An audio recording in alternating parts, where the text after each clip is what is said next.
Biz hal-hazırda Tovuz rayonunun Alakol kəndindəyik. Qeyd edək ki, sakinlərin ən böyük şikayətlərindən biri də Alakol kəndində artıq bir ildən çoxdur ki, poçtun bağlanmasıdır.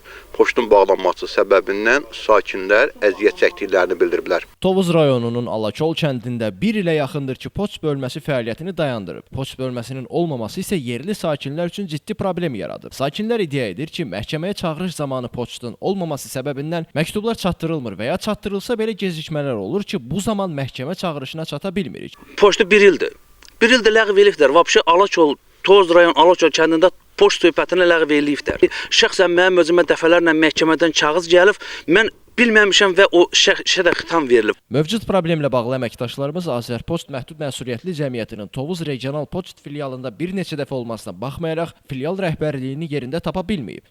Qeyd edək ki, artıq dəfələrlə Azərpoçt MMC-nin Tovuz Regional Poçt filialında olmağımıza baxmayaraq, filial rəhbərliyini yerində tapa bilmədiyimiz üçün məsələyə aydınlıq gətirə bilmədik. Sonra filial rəhbərliyi əlaqə saxlayaraq şifahi olaraq bildirib ki, Adıgedən kənddə poçt filialının bağlanmasına səbəb filialın özünü maliyyələşdirə bilməməsidir. Elvin Qudratov, Kamran Əski Paralı, Bugün informasiya proqramı üçün.